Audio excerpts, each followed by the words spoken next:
She entered Bollywood with a bang, and people definitely noticed as she won Best Female Debut back in 2006.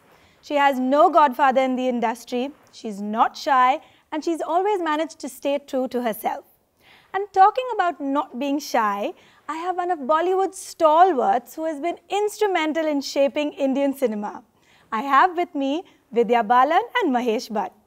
Thank you so much for joining us. Thank you. It's a pleasure to have you here. Thank you. I'd like to start by congratulating you both on this fabulous looking film, which the inspiring story of Begum Jaan set in Indian history's independence era. Yeah. It's looking really good, and it looked like you guys had a lot of fun making the film. I accept the congratulations gracefully, and I shall pass it on to the man called Srijit Mukherjee, who is not here, but he's in the spa now. And he's recovering from an ordeal of a day of interviews, interviews. Yeah. But I think he is the architect of this narrative. It's an extraordinary film that makes me very proud. And Vidya will be seen by the world like she has never appeared on screen. This is a new beginning for us, Vishesh Films, a birth of an outstanding filmmaker, a thinker, a unique voice in this place where there are people who are merely echoes. Here is an original voice. And you will see Vidya come into her own. There's something that she has touched within herself during the course of the film, which I have been sensing from the time we have been on this promotional spree. It's like a perfume that you sense in a person that emanates from the being. And that perfume is going to touch the world. This is a certainty. Thank you and thank you. Well, personally, I enjoy Vidya-centric films. And I think mixed with Indian history, it can be explosive. And your trailer has already proved this. But I am curious because the first time the film was brought to you, you turned it down. And 2 years later, when the director Srijit Mukherjee came back, you said yes in 2 days. So what changed your mind? I didn't do it the first time around because I had some health issues. So I was attending to my health. Okay. You know, I decided to take 6-8 months off and just, I did get tempted, but I couldn't afford the temptation at that point. So I had to refuse it. But it's really my good fortune that 2 years later, Bhatt Saab watched Raj Kahini and decided to make it in Hindi. And Bhatt Saab and Srijit came to me. You know, so I think I was destined to do this film. I don't think I had any reservations about the story. He narrated the grain to me the first time around. The second time when he came back, he gave me the DVD of the Bengali film. Because he didn't have a script yet, he was working on it. I'm glad I got to see it because, you know, I found it irresistible.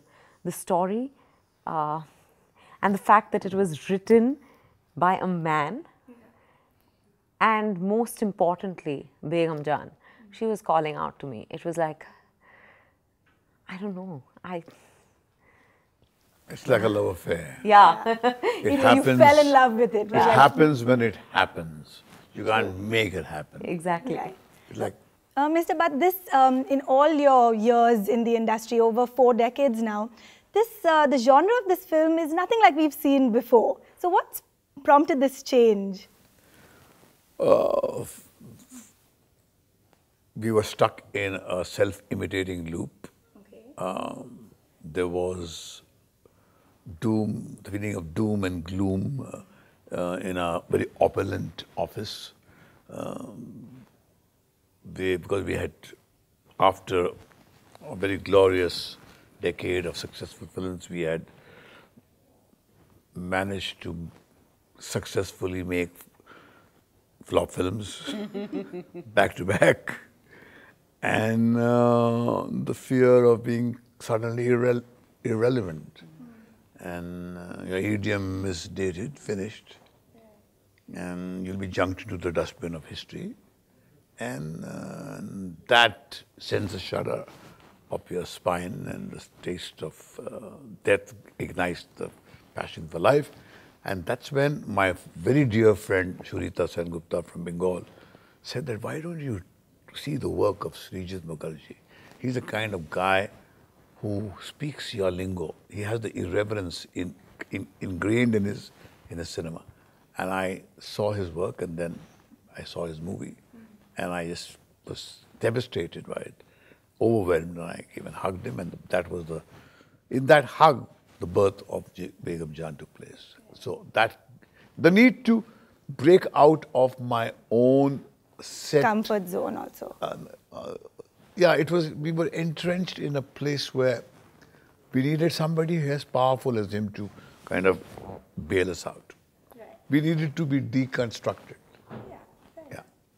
And Vidya, right from your debut when you did Parinita, and then we moved on to Dirty Picture, Kahani 1 and 2, and now Begum Jaan, you've been lucky to have a lot of Vidya-centric films. So do you find yourself leaning toward, opting for films like this, or do you remain unbiased and you're happy to do whatever role comes your way? You know, I'm genuinely very, very greedy.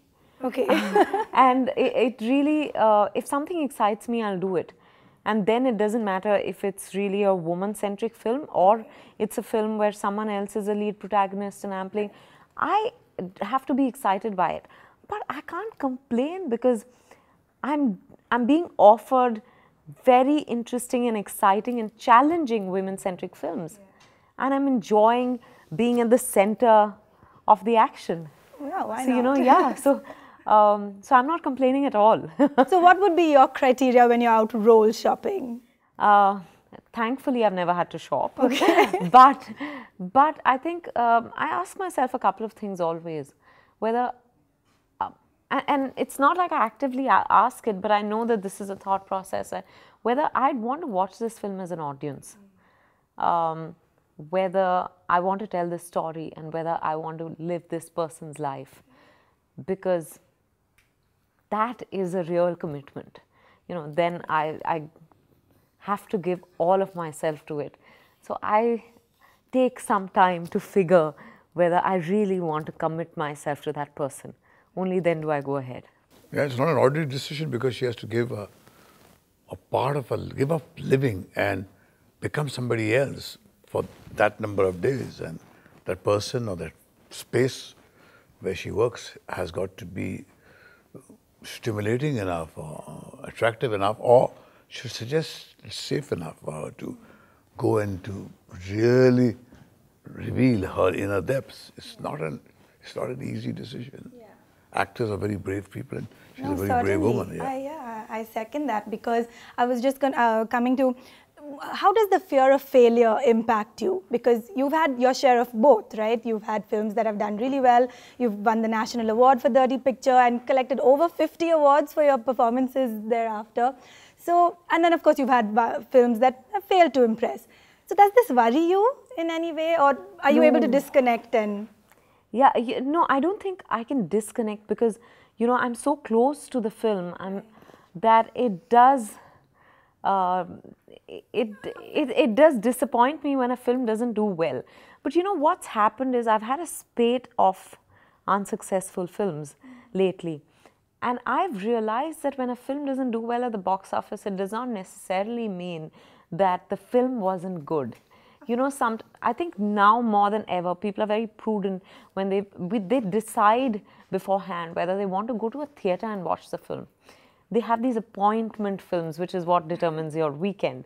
But if they don't go into the theatre, it does not mean they don't like it. Because there have been instances when they've not gone into the theatre, but they watched the film later and loved it. Hamari Adhuri Kahani is a prime example of that. Every week on Twitter, and I'm a very... active. No, I'm not at all active.